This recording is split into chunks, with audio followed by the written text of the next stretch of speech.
Assalamualaikum warahmatullahi wabarakatuh. Alhamdulillahilladzi hadana lihadza wa ma kunna linahtadiya laula an hadanallah. Asyhadu an la ilaha illallah wa asyhadu anna Muhammadar Rasulullah. Allahumma sholli ala Muhammad wa ala ali Muhammad.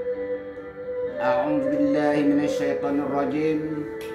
Bismillahirrahmanirrahim. Rabbi shrah li sadri wa yassir li amri wahlul 'uqdatam min lisani yafqahu qawli.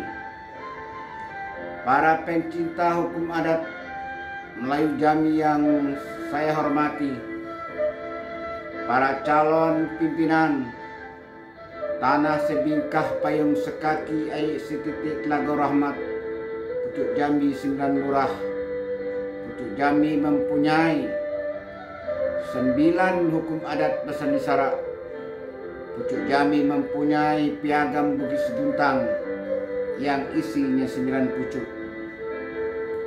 Pucuk Jambi juga mempunyai rahasia Allah yang 9 pucuk. Aral azal petako keramu, judu janji langkah rezeki pertemuan maut. Sejak kecil semula alif, dari merah ujung kuku, alif ado mim tajadi, bismillah mulunyu kalam, rasulum minallah nama wujud. Bab dari Allah, usul dari Muhammad, kun payakun samulo jadi, ombak basabung angin bapun.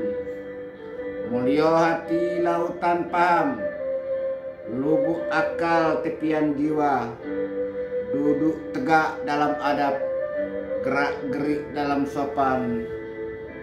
Lezat akal sempurna baso, penuh melaut kiro-kiro.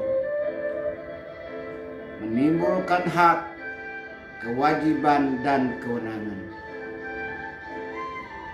Kalau nak tahu dielok padi, cobalah tuai padi di ladang. Kalau nak tahu dielok Jambi, cobalah pakai teliti dan undang. Pasak kunci, elok dipandang sampai pandai membukanya. Ciga mati beruk berutang, simpai tagadai dek ulahnya.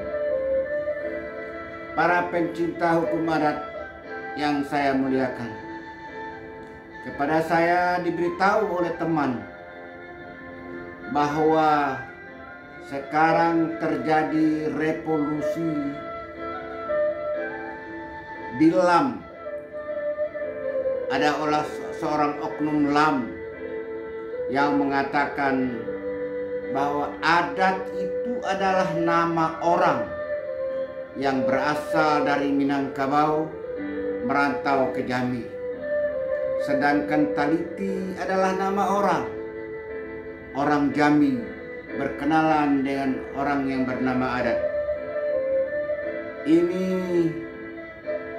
sebuah peristiwa yang menurut saya pribadi bagaikan tersambar petir di tengah siang hari bolong. Kenapa? Karena puluhan tahun saya mengadakan penelitian hukum adat, kurang lebih 48 tahun, studi banding 6 provinsi dengan biaya sendiri di mana saya bertugas. Saya mengadakan penelitian hukum adat. Saya belum pernah menemukan yang bernama adat itu adalah orang. Apalagi dikatakan orang Minang. Sia namo, sia sukunyo, suku Paliang, apa suku Koto, apa suku Sikumba, apa suku apa. Sia bapaknya, sia mandenyo, kapan lahirnya, di mana kuburannya, adakah anaknya, laki-laki atau perempuan. Ini membingungkan saya. Demikian juga taliti. kecil benamo gedang begela apa gelanyo, di mana dia lahir, di mana dia mati, siapa saudaranya, siapa ayahnya, siapa ibunya. Pertanyaan-pertanyaan yang saya sendiri tidak bisa menjawab. Setahu saya, tidak ada orang mengatakan taliti dari Jambi, adat dari Minang, nggak ada. Yang ada orang mengatakan taliti telanjung mude, undang talangsung kili. Nah kan begini, ketika rapat adat di Bukit Seguntang dulu, karena orang di Minangkabau diundang juga datang, banyak yang diundang. Rajo Demang Selebar Daun di Palembang diundang, Rajo Limau Mipis Bengkulu diundang, Rajo Empat Patulai Rejang Lebong diundang, Rajo Indrapuro Teluk Air Manis Sultan Tuangku Hitam diundang. Tapi yang hadir hanya dari Minangkabau karena waktu itu jalan jauh. Situasi lalu lintas jalan itu jalan darat atau jalan sungai. Nah, jadi tidak ada yang hadir yang lain terkecuali orang Minangkabau. Yang rapat adat itu mulai tanggal 2 Juli sampai 16 Juli 1502 Masehi atau tanggal 17 Zulhijjah sampai 1 Muharram, tanggal 17 Zulhijjah 907 sampai 1 Muharram 908 Hijriah, itu yang rapat adat orang Jambi. Rapat adat itu ada dasarnya, bukan tiba-tiba panggil sini mari sini kita rapat. Tidak ada. Ada yang mendorong. Karena begini, ketika mulai dari Serima terakhir Loki Raja dulu abad ke-12, terus raja berganti sampai Pudi Selaro Pinang Masa, sampai dengan Anang Warman 1409 pecahlah Kerajaan Pagaruyung, maka Jambi memisahkan diri. Berdirilah Kerajaan Jambi itu tahun 1409 dengan raja yang pertama Tun Telanai. Berlanjut sampai 1460. 1460 Tun Telanai dibunuh oleh anaknya, maka digantilah oleh Putih Selaro Pinang Masa. Tenggang waktu dari Serima Terai Loki Raja sampai Putih Selaro Pinang Masa, dari abad ke-12 sampai abad ke-15, ke-14, ratusan tahun itu, hukum adat Jambi itu dikenal dengan nama hukum adat Jumhur. Hukum adat Jumhur itu dipengaruhi oleh agama Buddha. Karena nenek moyang kita dulu Jambi di agama Buddha. Sampai hari ini masih banyak sisa-sisanya kalau kita telusuri. Nah, ketika Putih Selaro Pinang Masa kurang lebih 1463 kawin dengan Datuk Paduka Berhalo, seorang penyiar agama Islam asal Turki. Lalu dia melihat hukum adat Jambi itu yang bernama Jumhur itu ada animisme, ada syiriknya, bercampur aduk dengan hukum adat. Oleh Datuk Paduka Berhalo, suami dari Putih Selaro Pinang Masa. Ingat, di dalam bahasa Melayu yang disebut dengan putih itu pertama raja perempuan putih, yang kedua istri raja putih, bukan putri. Kalau putri itu baru, tapi saya tidak tahu ya. Karena orang menyebut ada kuburan Putih Selaro Pinang Masa itu putri, tapi saya penelusur saya tidak. Sehingga dalam adat dikatakan 10 kali putih betukanan sekembang juga. Nah itu artinya itu. Jadi putih itu rajo, bini rajo, permaisuri atau rajo sendiri. Nah begitu. Jadi oleh Datuk Paduka Berhalo disuruh telitilah, diadakan penelitian tentang hukum adat Jambi tadi. Segala yang tidak sesuai dengan hukum Islam dibuang. Nah, yang sesuai dengan hukum Islam dipakai. itu ada hukum dalam perkawinan, ada dalam perjanjian, ada dalam waris, ada dalam tanah, ada dalam air, ada tentang rajo, ada tentang kampung. Pokoknya berserak ajaran yang seperti itu dalam hukum yang 97 itu ada. Nah, hukum yang sudah dibuang yang tidak sesuai dengan agama Islam tadi, atau disebut dengan hukum yang hasil penelitian oleh tim yang bekerja tadi, disebutlah dengan taliti, tidak disebut jumhur lagi. Hukum adat taliti, tapi sehari-hari orang mengenal taliti. Jadi taliti itu hukum adat bercampur dengan hukum Islam. Salah mato dicukil. Salah kaki dikerak. Salah tangan dipotong. Nah gitu. Nah itu dalam teliti. Nah ketika rapat adat, ketika itu wilayah Jambi ini dari Tanjung Jabung sampai ke Tobuayu. Nah maka taliti itu berlakulah di daerah Tanjung Jabung sampai ke Tobuayu. Tapi antara desa dengan desa berjauhan, maka dalam adat disebut dekat bagalang sungai, jauh bagalang rimbu. Orang seberang kota, kalau tidak ada jembatan, kalau tidak ada perahu, bertahun-tahun tidak akan sampai seberang kota. Begitu.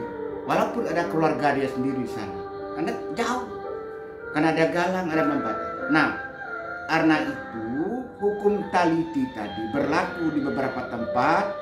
Sedangkan di tempat lain masih wilayah Jambi juga berlaku hukum adat jumhur. Ketika generasi berganti antara Puji Selaro Pinang Masak, orang ke Pingai, orang ke Kedataran, langsung pada Said Ahmad Kamil yang digelari dengan orang kaya hitam, dia melihat orang kaya hitam itu seorang pemikir, seorang ulama, pemikir, jago, panglima perang, semua dia ada. Dia memikir masa depan. Kalau terjadi dualisme hukum seperti ini, ada teliti, ada jumhur, hancur kerajaan Jambi. Nah, karena didorong untuk menghilangkan dualisme hukum adat, hukum di tengah masyarakat Jambi, di tengah negara Jambi waktu itu, maka diadakanlah rapat adat di Bukit Seguntang. Diundang raja tetangga seperti yang saya sebutkan tadi. Nah, takdir Tuhan mengatakan berkehendak ketika datang ke Bukit Seguntang, orang kayu hitam bersama rombongan tiba di Sungai Dami, Tebo sekarang. Kemudian Sultan Bakilat Alam tiba juga di situ. Pada tempat yang sama, saat yang sama, tiba di Sungai Dani Tebo. Maka Sungai Dani itu disebut dengan Sungai Serempak Tebo, yang sekarang disebut dengan Sungai Tebo. Itu asalnya. Nah, kemudian diadakan rapat. Di dalam rapat itu, masyarakat yang ada sana, yang dari Minang mengatakan hukum adat Jambi itu Pak Taliti, yang dari Jambi mengatakan hukum adat Minang itu undang. Padahal orang Minang tidak pernah mengatakan hukum adatnya undang. Yang dia hukum adat juga. Ada undang dan nampe, adat dan nampe. Nah itu kata orang Minang sana. Saya kan 4 tahun mengadakan penelitian di Padang. Saya tidak menemukan orang yang bernama adat di Padang itu. Tidak ada. Adat itu perbuatan manusia, tingkah laku manusia, kebiasaan manusia, PL manusia, itu yang sudah turun-temurun lalu dipakai, dijadikanlah hukum. Nah itu yang ada. Bukan sebetulnya teliti juga. Jadi kalau kita katakan adat datang dari Minang, teliti dari Jambi, berarti orang Jambi tidak beradat. Tidak begitu. Nah di sana di Bukit Seguntang dikatakanlah oleh orang Minang adat orang Jambi itu taliti, dikatakanlah oleh orang Jambi adat Minang itu namanya undang. Timbullah seloko adat waktu itu. adat talangsung kili taliti talangsung mudi, atau adat talanyu kili taliti talanyu mudi. Karena yang satu mudikkan batang hari, yang satu menghilirkan batang hari. Nah itu.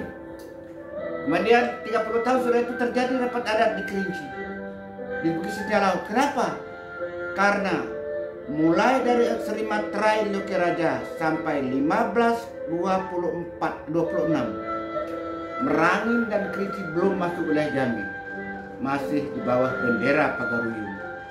Walaupun Raja Pagaruyung hanya satu kali datang ke Pengasih Kerinci mengganti gelar Sigino, gelar pemuncak diganti di Gedepati.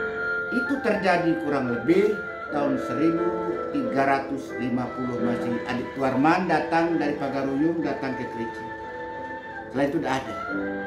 Tapi orang Merangin dan Kerinci mengatakan dia di bawah bendera Pagaruyung, orang Pagaruyung, jadi sebagai lambang. Nah, pada tahun 1526 datanglah jenang dari Jambi ini ke Kerinci, mau menagih uang jajah. Kata orang sekarang tuh pajak bumi dan bangunan, pajak jiwa dan segala macam pajak, sehingga orang Kerinci merasa, oh kami ini bukan orang Jambi, kenapa orang jenang dari Jambi lalu meminta pajak dengan kami? Ini membawa gading dan belalai, membawa tanduk dan taring. Nah, akhir singkat cerita terjadi perang selama 3 tahun. Timbullah kebencian-kebenciannya. Orang Kerinci sangat benci dengan Jambi. Kalau ada ayam berkuku ke Jambi dipotong. Kalau ada pisang berbuah beletuk ke Jambi dipancung, dianggap celako. Kalau ada kerbau menguak ke Jambi dipotong. Anjing jalan ke Jambi dipotong. Pendek kata, kebencian itu luar biasa sekali. Meludah pun kalau perlu ke Jambi, membuang ingus ke Jambi, berak pada Jambi. Begitulah kebencian yang ditanamkan, yang tertanam pada waktu itu.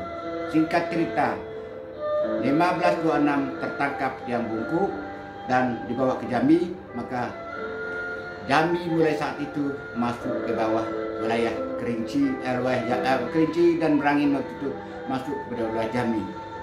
Pangeran Temanggung itu istananya di Bangko. Bangko itu nama kayu yang belang, kayu besar yang belang batangnya belang-belang, ada biru cendawan itu kan, kayak jamur belang-belang putih, warna ada hijau, itu dikatakan Bangko. Ada kerbau yang belang, ada putih, ada yang hitam, ada kuning, dikatakan kerbau Bangko namanya. Jadi belang, Bangko itu belang. Kambing, ada kambing yang hitam, badannya itu ada putih-putih, ada yang bintik-bintik, dikatakan kambing Bangko. Anjing juga seperti itu, dikatakan kambing Bangko. Kalau ada anjing Bangko, ada yang belang, ada hitam, ada putih gitu dalam badan itu. Nah, kata Bangko. Jadi Bangko itu nama kayu, sebenarnya kayu yang belang. Singkat cerita begitu, dan Pangeran Temanggung berkuasa di Merangin, menjadi wilayah tertua di Jambi ini, wilayah Tekaduo, berada di bawah Melayu Jambi dengan istana Morong Sumai Bangko. Maka hukum adat yang bernama teliti ini berlaku juga di Merangin Kerinci.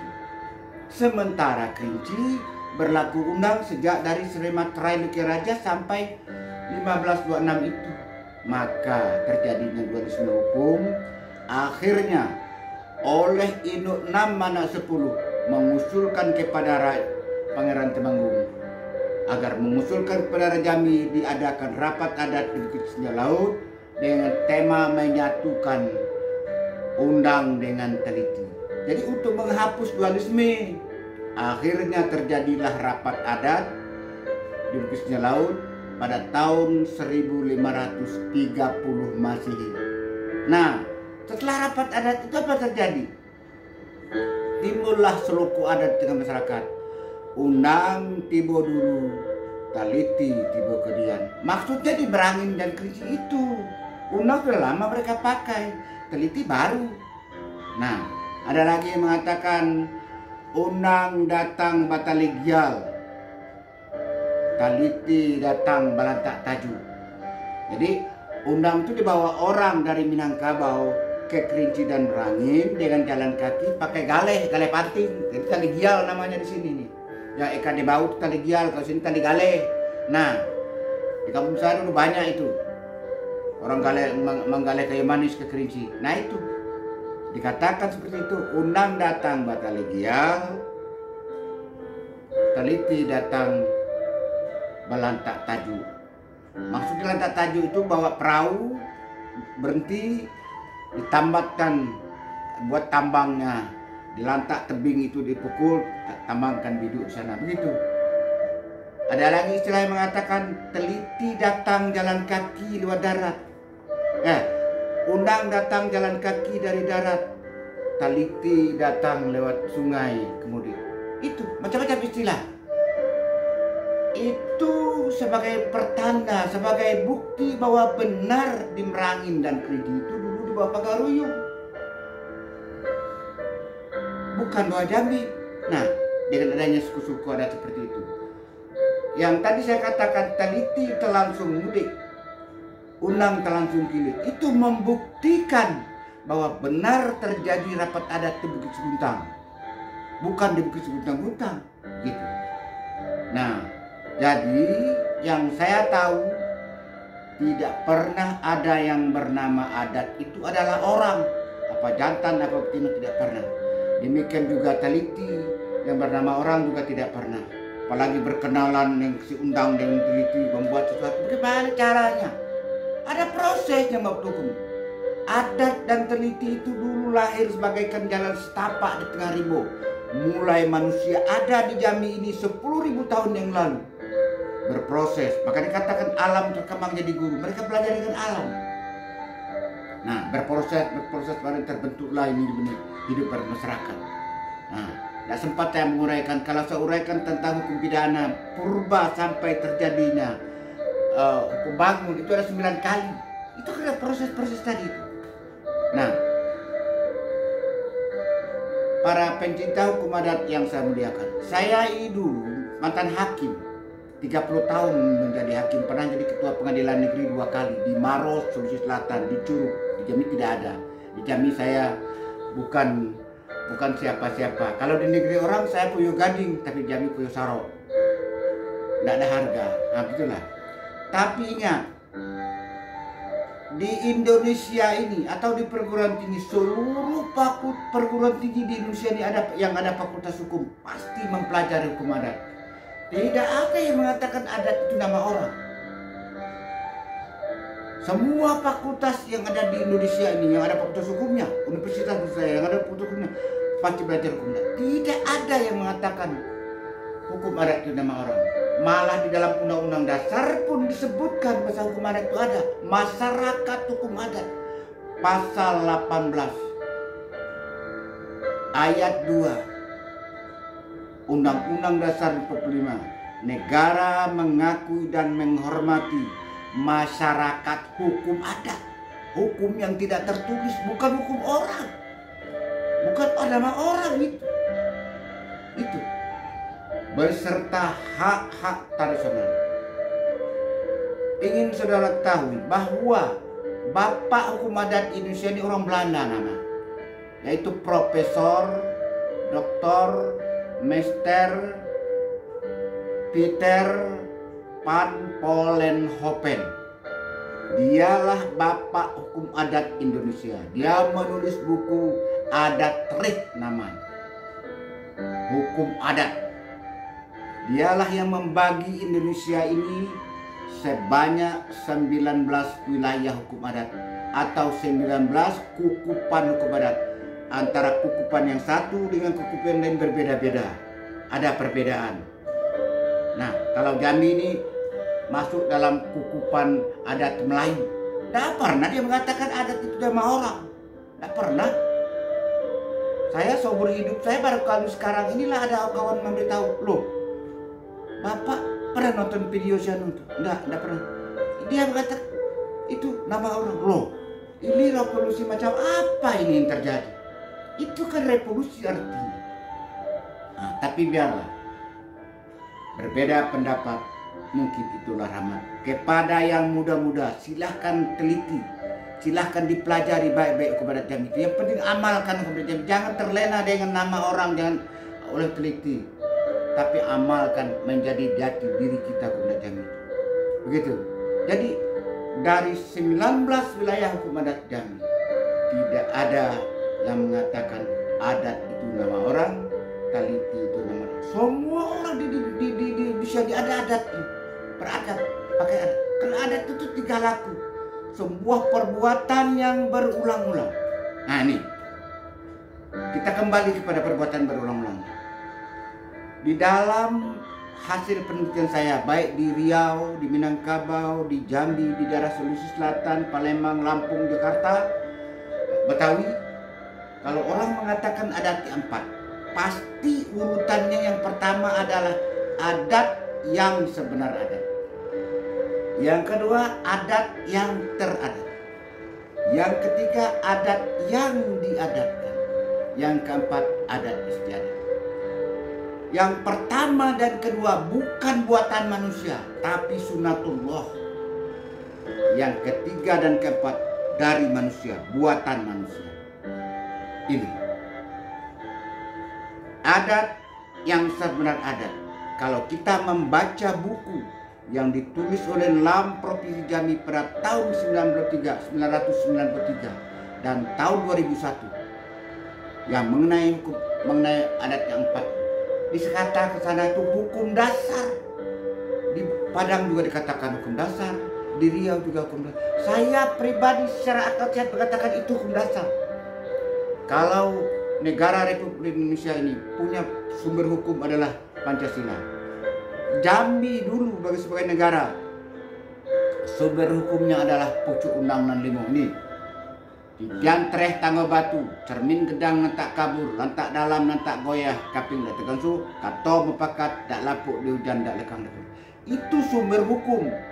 Bukan sekarang tidak sempat kami menguraikannya. Nah, di bawah sumber hukum itu hukum dasar. Kalau negara Indonesia, sumber hukumnya adalah Pancasila. Hukum dasarnya Undang-Undang 45. Semua hukum yang ada di Indonesia ini tidak boleh bertentangan dengan Undang-Undang 45. Kalau bertentangan, dibatalkan. Bukan begitu ada di Jambi, hukum ada di Jambi. Tidak boleh hukum yang ada di Jambi ini bertentangan dengan adat yang empat ini. Adat yang sebenar adat, adat yang teradat, adat istiadat, adat yang diadatkan, adat istiadat. Karena itu hukum dasar. Nah, mari saya uraikan secara singkat. Pertama, adat yang sebenar adat. Yang disebut adat di sebenar adat itu ialah suatu perbuatan yang berulang-ulang, tetapi objek perbuatan berulang-ulang itu sunatullah, dari Allah atau dari Nabi, bukan buatan manusia. Walaupun orang Jambi rapat adat, bodong kerbau 10 pun tidak bisa dirubah. Contohnya, sah perkawinan, sah hubungan suami istri antara laki-laki dan perempuan karena nikah. Nikah itu adalah adat, satu perbuatan yang berulang-ulang dari Nabi Adam sampai hari ini, entah berapa triliun kali orang menikah itu. Tapi objek dari nikah itu sunatullah, tak bisa dibuat oleh manusia, buatan Allah Subhanahu wa Ta'ala. Itulah adat yang sebenar adat, hukum. Nah, itu pertama. Yang kedua, nikah itu mempunyai syarat dan rukun. Antara lain syaratnya ada wali, ada saksi. Yang disebut dengan adat yang teradat ialah sesuatu yang melekat kepada objek berupa syarat dan rukun tadi. Sudah teradat sahnya nikah, harus ada wali, harus ada saksi, dan sebagainya. Itu. Jadi teradat melekat kepada objek. Sunatullah juga, tapi sunatullah yang melekat kepada objek.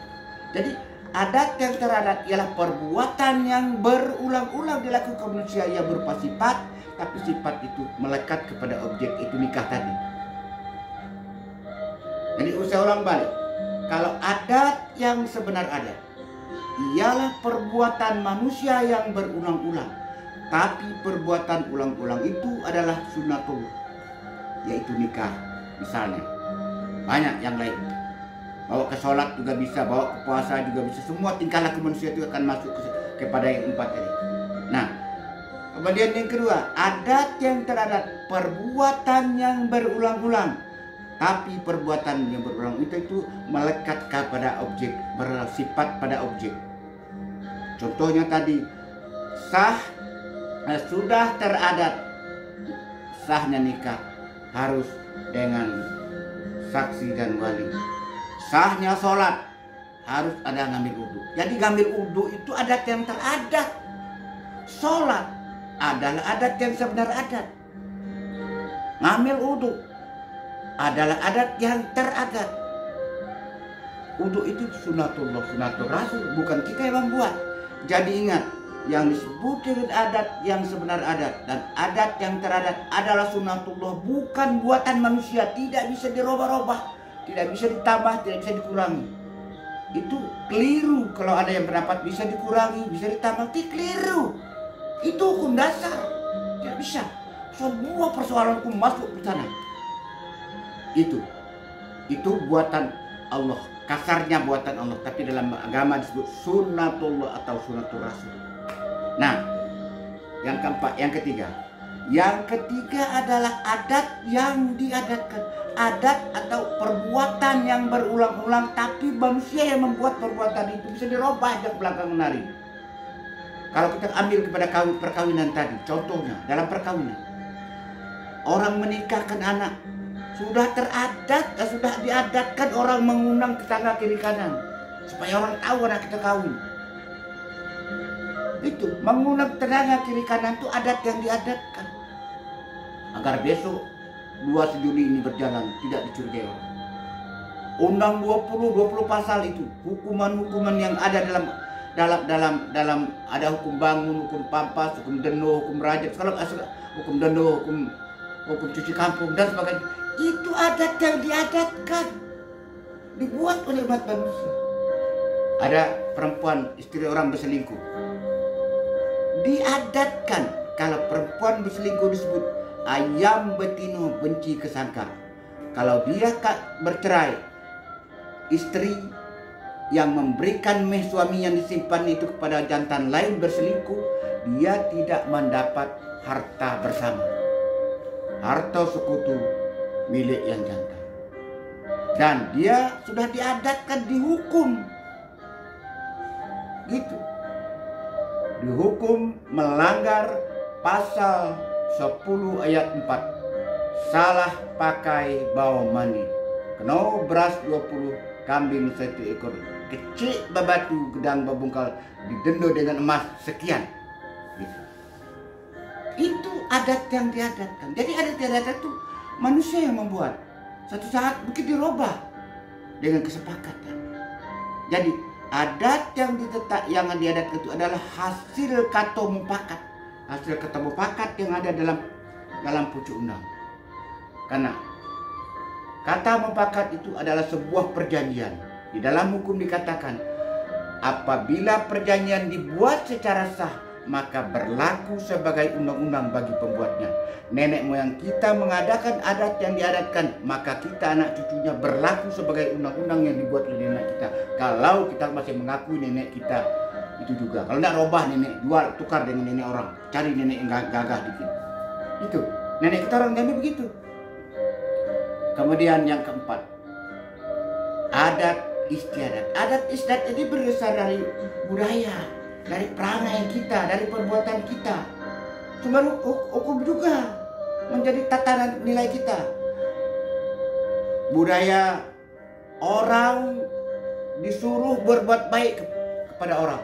Hormatilah orang yang tua. Itu budaya, itu adat istiadat.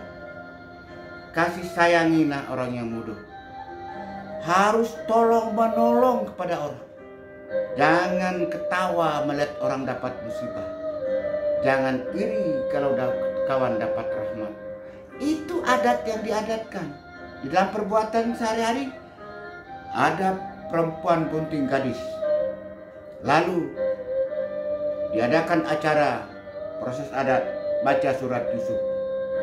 Kalau anaknya jantan supaya ganteng, kalau anaknya betina supaya cantik. Itu adat istiadat. Di kampung lain belum tentu ada.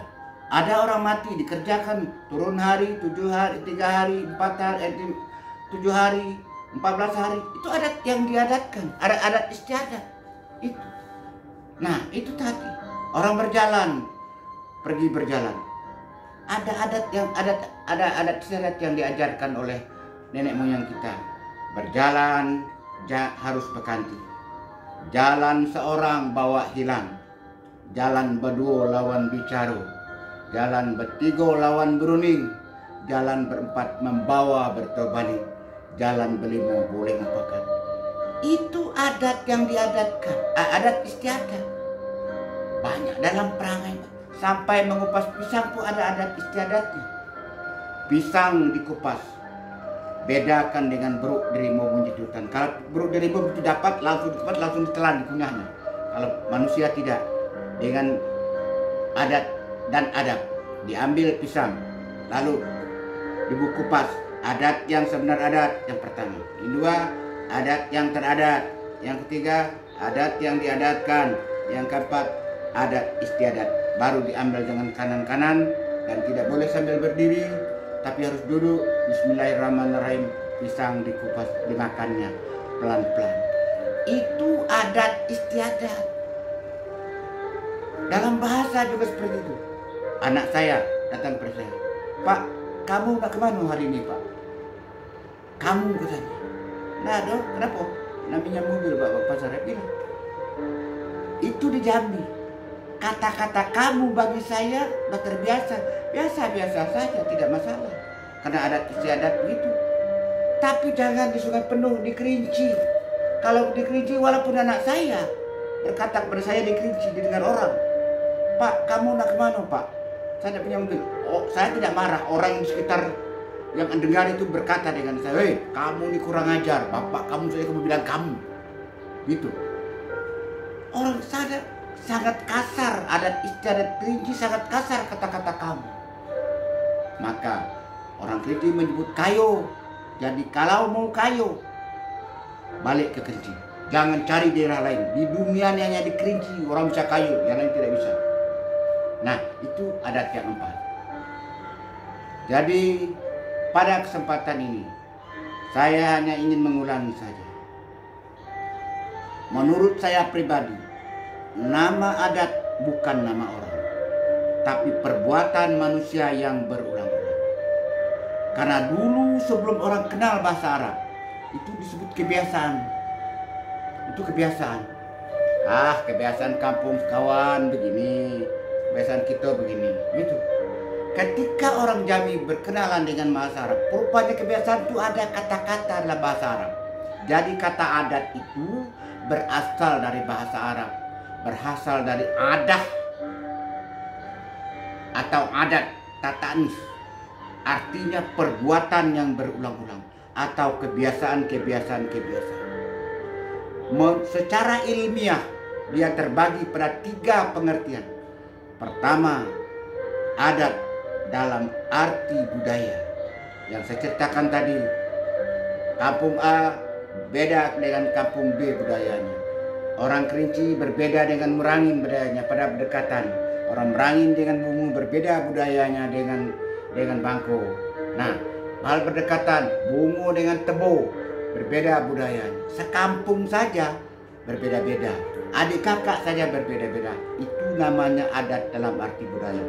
Budaya kalau dikerjakan tidak ada persoalan, dilanggar tidak ada masalah. Budaya datang tidak memberitahu, pergi pun tidak memberi kabar. Datang tidak tapak buku, pergi pun tidak dapat punggung. Nah, itu budaya. Itu yang pertama.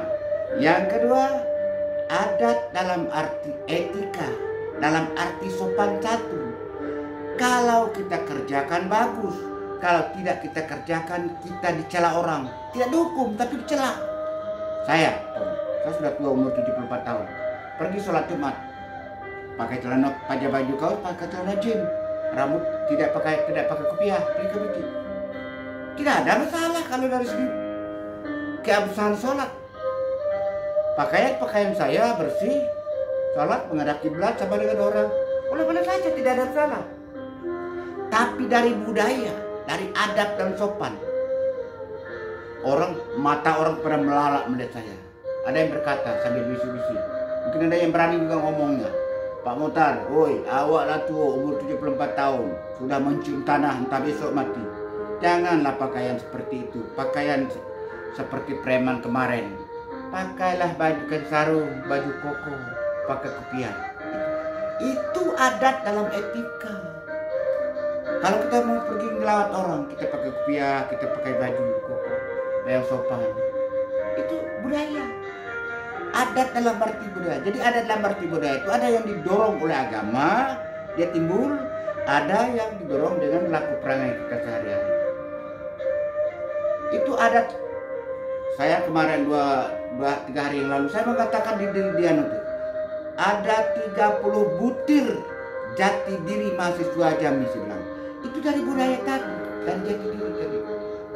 Adat berbudi baik, adat bersopan santun, adat sumbang yang 12 macam.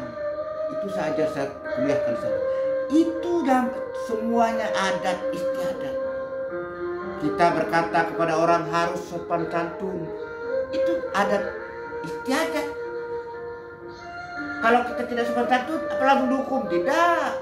Tapi kalau orang yang tamparnya kita, nah itulah disebutkan adat yang 4 itu adalah hukum dasar. Semua hukum yang ada di dunia ini atau yang akan dibuat akan datang harus masuk atau tidak boleh bertentangan dengan hukum yang 4 itu. Jadi adalah keliru kalau mengatakan adat yang sebenar, adat itu boleh ditambah, boleh dikurangi. Keliru kalau ada yang mengatakan adat istiadat itu boleh dikurangi dan ditambah. Adat istiadat, adat yang sebenar adat yang teradat itu sunnatullah dari Allah. Adat yang sebenar adat, perbuatan yang berulang-ulang, tapi objek perbuatan berulang-ulang itu adalah sunnatullah. Itu namanya adat yang sebenar adat. Perbuatan yang berulang-ulang tapi berupa sifat melekat pada objek, itu disebut adat yang teradat. Ada perbuatan yang berulang-ulang tapi manusia yang menetapkannya, itu adat yang diadatkan. Ada perbuatan yang berulang-ulang dipakai oleh manusia, tidak ada sepakat. Si A lain, si B lain tidak sepakat, tapi dipakai terus seperti itu. Seperti bahasa kampung A berbeda dengan bahasa kampung. Jadi adat masuk dalam adat istiadat. Nah itu, jadi masuk dalam adat yang 4. Barangkali itu saja yang dapat saya paparkan. Lebih dan kurang saya mohon maaf. Saya tidak bermaksud menyakiti hati siapa-siapa. Saya tidak bermaksud menggurui siapa-siapa. Saya hanya manusia dhaif. Saya bukan orang pintar. Saya hanya manusia biasa. Saya hanya pencinta hukum adat. Saya mengadakan penelitian 48 tahun menulis buku ini, Sumpit Gading Dama Ipuh Hukum Adat Jambi. Sekarang sebentar lagi akan terbit buku KUHPA, Kitab Undang Hukum Pidana Adat. Bukan karena saya pintar, tapi karena saya ingin meninggalkan warisan nenek moyang kita kepada generasi yang akan datang. Karena saya sadar begitu saya masuk di LAM pada tahun 1920, tahun 2006 sampai 2001 kemarin, 15 tahun saya di LAM, hukum adat Jambi ini sudah rusak berat. Tidak ada tokoh adat yang hafal undang 20, cuma 20 pasal. Sampai hari ini tidak tahu, tidak tentu mana hierarkinya hukum adat Jambi, berapa macam bidangnya. Saya tidak mengerti. Hukum bangun 6 dikatakan 1. Hukum pampas 7. Hanya 1 yang tahu. Luko rendah, luko tinggi. Luko balung tinggal buat tidak ngerti. Nah, alhamdulillah. Nah, undang 20 itu 20 pasal. Di pasal 1 tikam bunuh padang badara. Pasal 2 upas racun bertabung saya.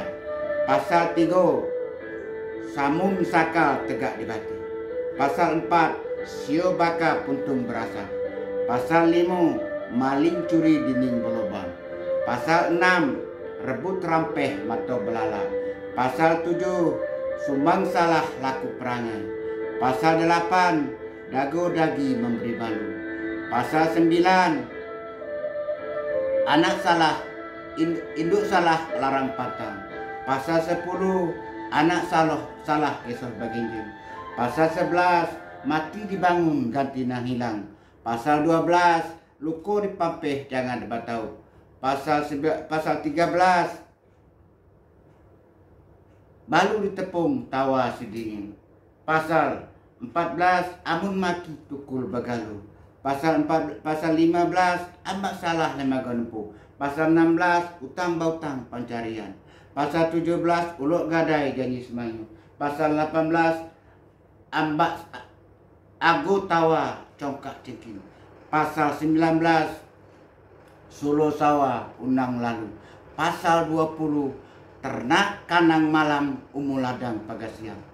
Dalam ternak kanang malam itu ada 6 kejahatan. Tidak ada orang Jambi yang tahu. Na'udzubillah. Saya membentuk Dubalang berempat Gedang bertujuh, ingin menyelamatkan hukum adat Jambi, mengajarkan kepada masyarakat, membumikan pada masyarakat Jambi. Gelar yang 5 macam itu ada di Jambi semua, gelar keturunan, gelar gedang, gelar jabatan, gelar raju, gelar kehormatan ada di seluruh Jambi. Saya bisa buktikan. Makanya saya ajak orang berdebat, tidak ada yang mau. Itu tadi, saya bisa buktikan itu. Berdebat bukan dalam arti kalah menang.